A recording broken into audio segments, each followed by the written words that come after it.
Now, on 105.9 FM and streaming worldwide on the WMAL app, O'Connor and Company. 8:06 on O'Connor and Company. Thank you for tuning in here. I did a little Peter Brady there because I'm used to coming in at 8:07 or 7 minutes after the hour, and we're a minute early here. I'm not sure why, but that's okay. We'll take the extra minute.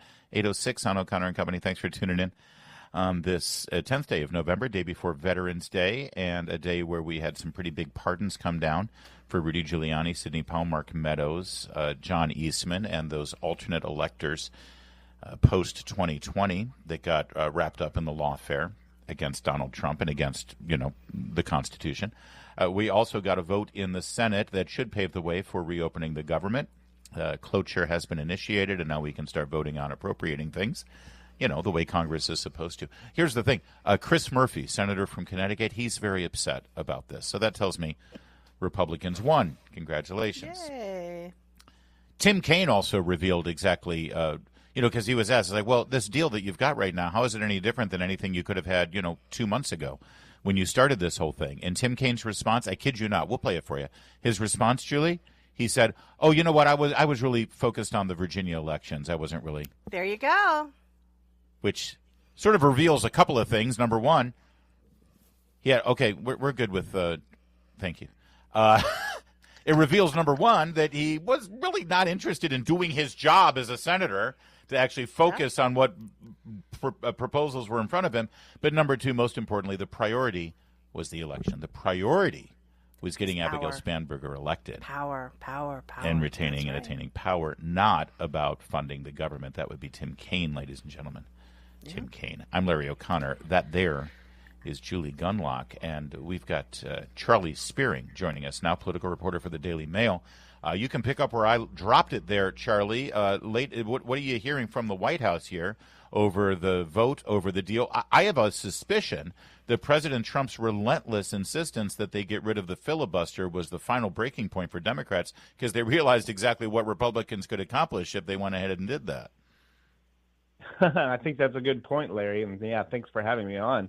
What a celebration day for everybody in the listening area. You can go back to work and get paid again.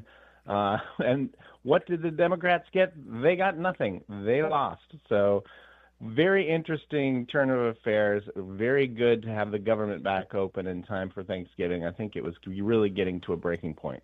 Are you hearing that it was, these final, I guess they had a few Democrats, so I guess it was 4 or 5 that ended up flipping over. Was it because of SNAP? Was it the air traffic control problem that was imminent that sort of already started to chip away over the weekend? Or was it the threat of the filibuster? Where do you think it lies? Yeah, definitely filibuster was part of it. But the other is the moderate Democrats that folded represent government workers. So it's very much a reaction to their upset constituents. Like look at Tim Kaine in Virginia. A classic example of why, and it really unveils itself as Democrats did this, because of the elections. Pretend like you're radical for a couple of weeks before the election. Pretend like you're going to blow up the whole government unless you get your own way. And then as soon as the election is over, then you cave and go back to work, being the same moderate Democrats that people are used to. This is why the left is so mad over this, and understandably they really should, because they got nothing out of this kind of silly fight. It is a silly fight, and it was really the people that were demanding this silly fight are the most radical parts of the Democrat Party. I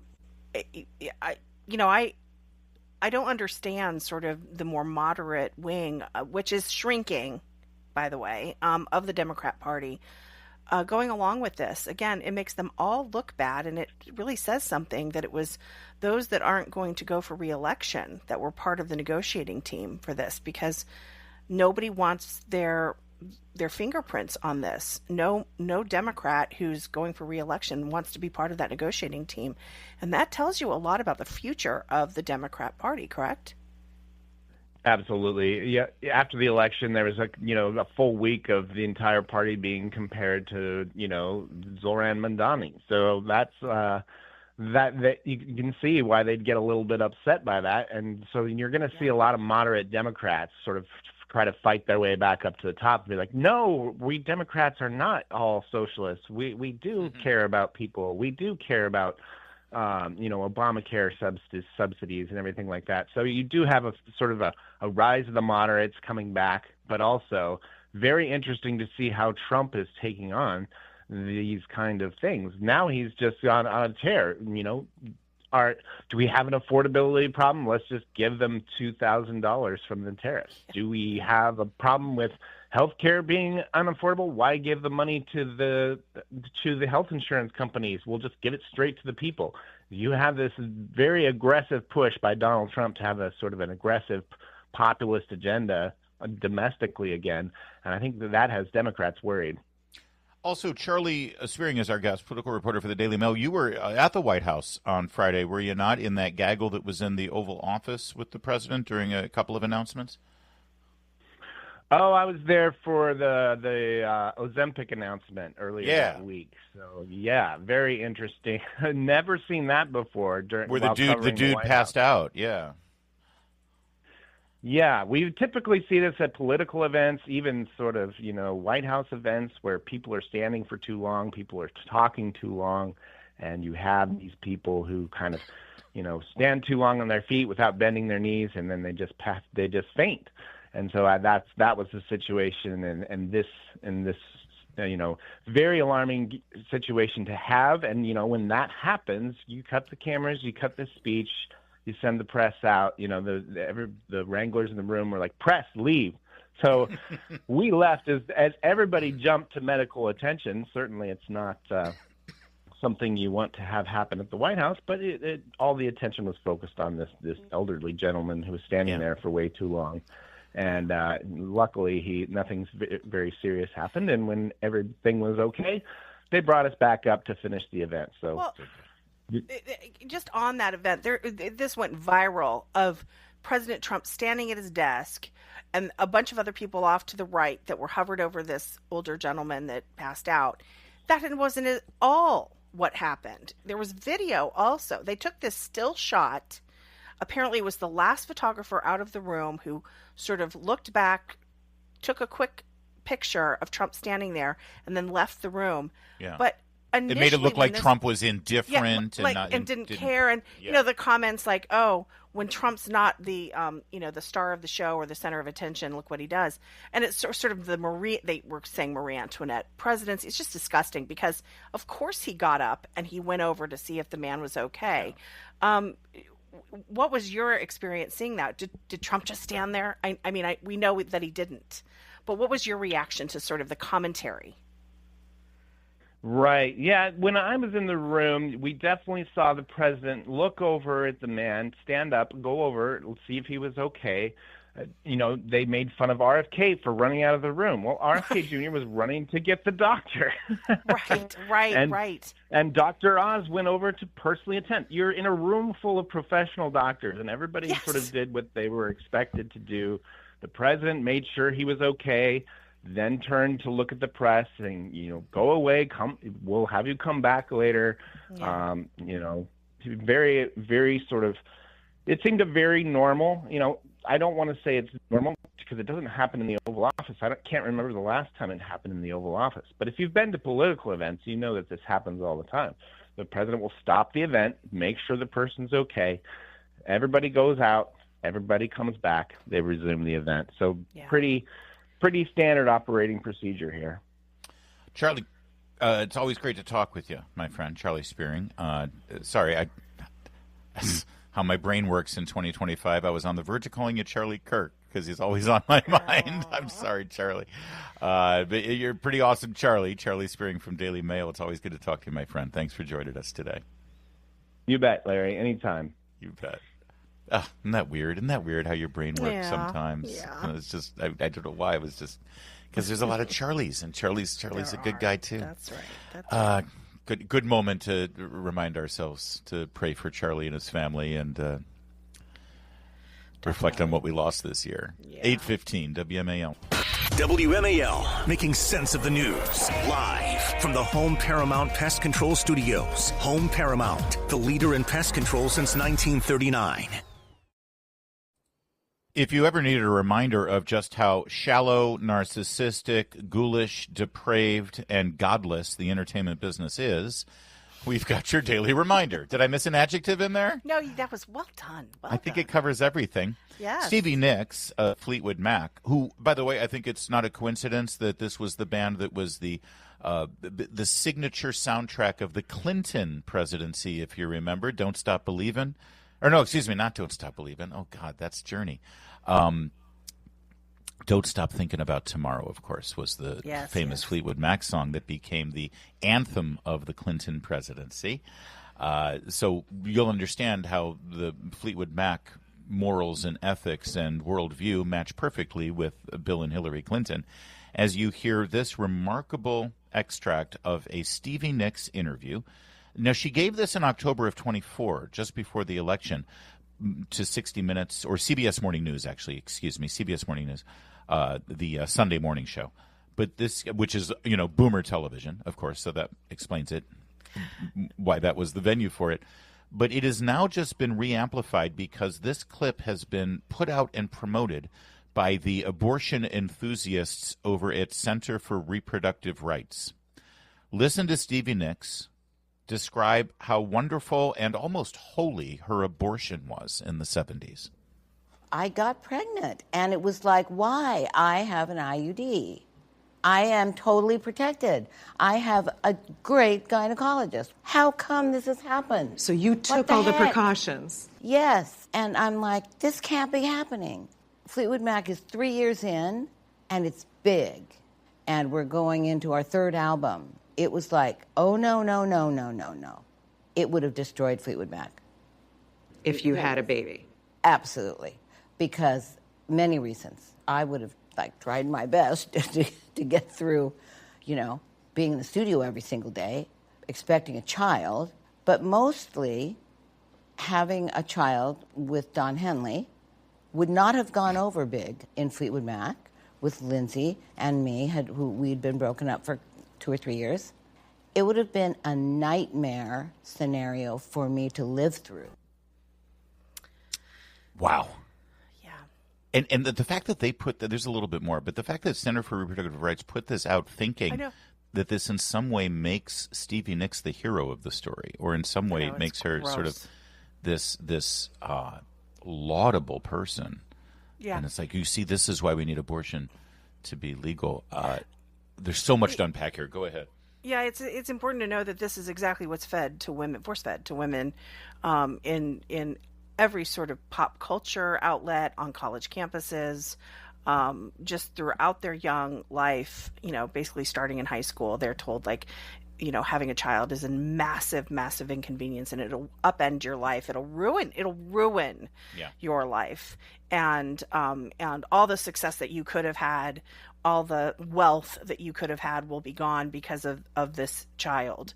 So women are told this all the time. And I really do appreciate, I think, the modern conservative women out there and some of the influencers out there that are showing on video, and they don't have a political message. They're just putting videos up showing how beautiful it is to have children, how wonderful, how life affirming, and how enhancing it is. It gives your life meaning. It gives really enhances your future. And so there's some great pushback now that wasn't there in the 80s and 90s and early aughts, I think. And this is purely from I'm not a big fan of the influencer world, but some of these traditional women, they call them trad wives, really do offer an alternative to this narrative. Well, and you frankly don't have to be a trad wife to just sort of No, I get that. The ghoulish nature of this, too. No. I mean, of course. Listen to the language used here. We'll start with 10A. Listen, again, she's rationalizing what she did to this child of hers. But it should be important to point out, she's now a woman of a certain age. I think she's in her 70s. No children. Yeah. Oh, no. She's never had any children. Nope. Well, she had this child. This was it. Well, she may have had more. We don't know. She's only talking about this one. Right. Cut 10A. Listen. It was like, oh, no. It would have destroyed Fleetwood Mac. If you had a baby. Absolutely. It would have destroyed Fleetwood Mac, so we must destroy this human life. This innocent. I mean, forgive me for using this analogy, but this is human sacrifice. This is we must for Fleetwood Mac to continue, for my music career to continue, which, by the way, is a myth. She could have had a musical career with a baby. Absolutely. Sorry, she's making millions of dollars. There's a way to do it. There's definitely a way to do it. This baby, this human life must be destroyed. Otherwise, it would have destroyed Fleetwood Mac. The choice of language there is really insightful, I think. Yes. Absolutely. Unintentionally. And then there's this, cut 10B. To get through, being in the studio every single day, expecting a child, but mostly having a child with Don Henley would not have gone over big in Fleetwood Mac with Lindsay and me, who we'd been broken up for 2 or 3 years. She's talking about the lead guitarist Lindsey Buckingham, who Buckingham and Stevie Nicks had been a duo first for a while there, and then Fleetwood Mac got enveloped into Fleetwood Mac, and that was the sound that was great. But Don Henley, of course, was the drummer and songwriter and founder of the Eagles. So basically, she's, whoring around, sleeping with, all these other people in the music industry, and then she needs to go into studio with her old boyfriend who she used to sleep with, and she was worried that would create a problem there, relationship-wise. So that's why we must dispose of this child. Getting rid of your own child to satisfy an ex, to satisfy a man. So feminist. Yeah. So feminist, because she is thought of as this great feminist hero, and she literally killed her own child to please her ex-boyfriend. Right. Wow, that says a lot. And, by the way, to get Don Henley, and they're all, by the way, needless to say, they're all crazy, radical, left-wing, liberal activists. All of Don Henley is insufferable in his politics. Yeah. Finally, let's not let CBS News off the hook here. Cut 12 here, the interviewer, the reporter, the journalist doing the interview, cut 12. It takes some courage to step into the waters of the abortion debate. Yes, it does. Why take the risk? Because everybody kept saying, well, somebody has to do something. Somebody has to say something. And I'm like, well, I have a platform. I tell a good story. So maybe I should try to do something. She's being applauded for her courage, Julie. Yeah. I just want to mention Don Henley and Lindsey Buckingham. They have 5 children between them. Don Henley has 2 children. Lindsey Buckingham has 3 children. Guess who doesn't have children? The woman who got abortions to please her ex-boyfriends. Great point. That is very sad. Yeah, and they were able to get into the studio. They were able to do their recording sessions. They were able to go on tour and do whatever they want, and probably do whoever they want, while they had some woman at home. They're the vessel to care for their children. Yeah. And this is supposed to be the pro-feminist position, right? Yeah, this is supposed to be the pro-woman thing. Yep. Yeah. Great job, National Organization of Women. Yeah. Great job, NARAL. Great job, Center for Reproductive Freedom. Great job, Planned Parenthood. Great job, Democrat CBS. Party. Great job, Nancy Pelosi. Yep. 8:25. Coming up, we're going to talk to Matthew Faraci, religious freedom advocate with the National Association of Christian Lawmakers. He'll give us an update on Syria. Keep it here, 8:30. WMAL-FM, Woodbridge, Washington, a Cumulus media station. Making sense of the news. News Talk 105.9. WMAL. News now. Now, on 105.9 FM and streaming worldwide on the WMAL app. O'Connor and Company. It is 8:37. Good morning on this very eventful Monday morning in the nation's capital, between the pardons and the vote for cloture in the Senate that will now lead to the end of the government shutdown, to preparations for tomorrow's Veterans Day, and, of course, getting Julie Gunlock's turkey in the oven, if you know what I mean. I don't know why. That just sounds naughty. It's Larry O'Connor with Julie Gunlock. Thanks for joining us. You okay, Jules? I'm fine. Good. You're going to be even better. Friend of the program and a good man. Matthew Faraci joins us right now. I, of course, a righteous Catholic supporter of everything Matthew does. in his career, and certainly with his great support of the State of Israel. Matthew, good to talk with you as always. Thanks for joining us. Good morning, the man, the legend, His High Holiness, the great, the immortal, the one and only, Larry O'Connor. This is why we're friends. This right here is why we're friends. Absolutely. Yes, in fact, I'd marry you if either of our religious faiths allowed it. I would marry you. But. Well, Larry, to quote Charlie Kirk's pastor Rob McCoy, I love you as much as a man can love another man and still be a man. That said, you brought to my attention an important issue, and I know you're working with faith leaders through the National Association of Christian Lawmakers. Yep. With regard to a White House visit today by the new leader of Syria, and tell me what's going on in Syria, because we've discussed this quite a bit with regard to the concerns over the Druze and other religious Christians and other religious minorities in Syria, and we were hoping that this new leader, President Ahmad al-Sharaa, would help some of those groups, but there's been some issues. Right. What's going on? Well, first of all, it's important to note that President Trump is the only world leader, and it says this in the letter, that substantively cares about religious freedom and has done more for religious freedom than any president, at least since Reagan, and at least in recent memory. And you remember, Larry, a week ago, he talked about Nigeria and how it's not only not acceptable to kill Christians in Nigeria, but he said it's not acceptable to kill Christians in other countries. Anywhere. So the new, yes, right. Okay, so with that is sort of Trump's almost, faith-based Monroe doctrine, if you will, saying this is what the United States believes on freedom of religion around the world. The new president of Syria, al-Sharaa, Trump, as you know, met him recently with the Crown Prince of Saudi Arabia, and he said, "Look, I'm going to give you the car keys, okay, kid? I'm going to give you a chance. I know you've had a troubled past. I know you've been in and out of juvie, a little terrorism here and there. So we're going to give you the car keys, okay? And we hope that you do well." And what happened is back in July in the southern region of Syria called Sweda, there was an October 7th style massacre with unspeakable horrors, including like little children being raped, grandparents thrown off a building with their grandchildren. This was the Druze, alive. Right?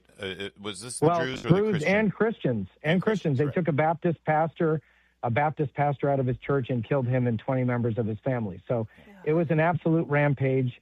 And then since then, and Matthew, I'm sorry, just real fast, just because we talked about it at the time, but remind me, were those troops or officials directly connected to the government, or was it some sort of like renegade mob? What was the affiliation of those who perpetrated that crime? Well, the problem that you have, Larry, is that a lot of ISIS ended up joining the Syrian army.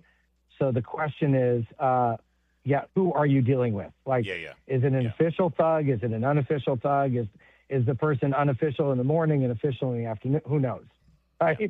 Right? Okay. So there were videos of people with Syrian army uniforms, and there were videos of tanks and stuff like that. So, there had to be knowledge of it. Let's be really charitable, okay? Right. Okay. So since then, they put this city of 700 to 750,000 people under siege, and for instance, their daily water intake is below the United Nations daily minimum for starvation.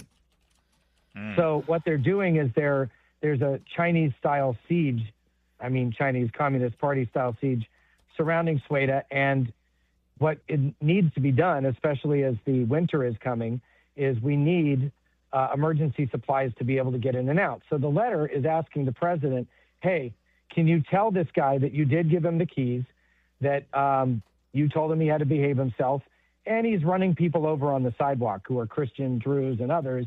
And that's, America's got a lot of leverage right now. There's a lot that Syria needs from us. And so this is the moment to say, hey, buddy, behave yourself.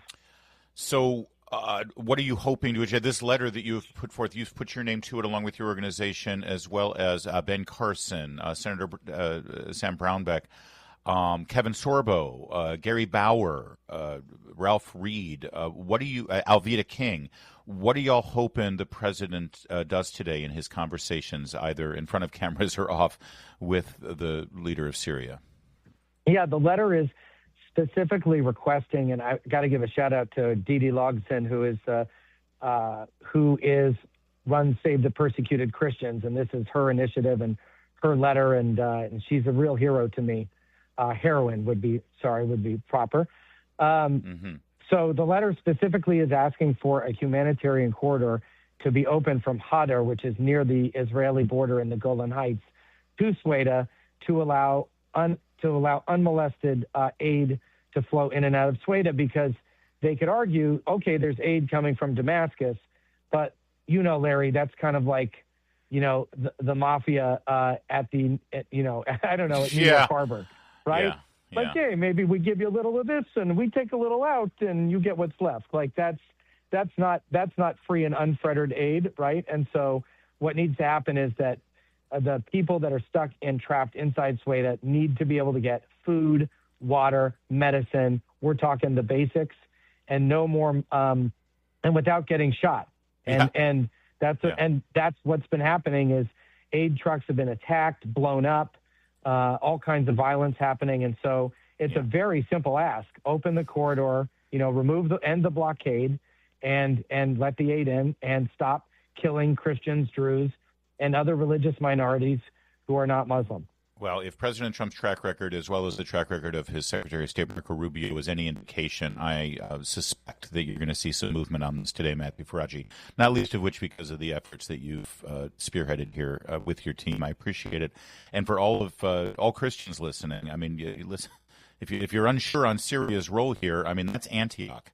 That's Tarsus. That's. I mean, there's a whole lot of footsteps of the apostles going right through Syria, where the first time the word Christian was used was in Antioch. That's the heartbeat of what we're talking about here, and we'll be focusing on it. Matthew, thank you so much for raising this issue this morning. Hey, Larry, I got to leave you with this: make Syria Christian again. Oh, I'm buying the Come hat on, Larry. today. Listen, you dream big, Matthew. You dream big. Thank you, sir. Appreciate it. It is 8:44. Mark Levin, weekdays 6 till 9 on 105.9 WMAL, making sense of the news. Well, first it was ABC News who Trump sued successfully and got a settlement over their lies. Then CBS News for their ridiculous edit of the Kamala Harris interview. Both of those lawsuits resulted in $45 million total settlements. Now BBC, they edited a clip of President Trump on January 6th. Here's the original clip, cut 16, if you could. Here's what happened. We're going to walk down to the Capitol, and we're going to cheer on our brave senators and congressmen and women. Here's what BBC viewers saw when BBC told the story of January 6th to them. Cut 15. We're going to walk down to the Capitol, and I'll be there with you, and we fight. We fight like hell. Wow. That's pretty different, isn't it? That's deliberate. That's not a mistake. That's not, it's real deliberate. They've been under fire because of this, and now we've got a resignation. The Director General and News Chief both have resigned over this edited footage of President Trump. So it's the BBC. It's amazing, if they have to lie to make Trump look bad, and they do, that's we see it all the time. Maybe Trump's not bad. Maybe, you wonder why people get red-pilled and they get, they're done with it. They're doing it to themselves. If you thought President Trump said this, and I will be honest, I have had a conversation. I believe a member of my family saw this clip early on because she repeated that to me. Yeah. And I said, no, that's not true. And it was very hard for me to argue with her because she said, no, it's on video. It's on video. And imagine what they've put. You talk about Jimmy Kimmel and his weirdo wife, cutting family members off. I mean, partly that's because of stuff like this. It's because of this stuff. It's like the Charlottesville Very Fine People hoax that Jake Tapper perpetrated. Yes. That was a lie as well. The lies. And this is what happens. 8:53.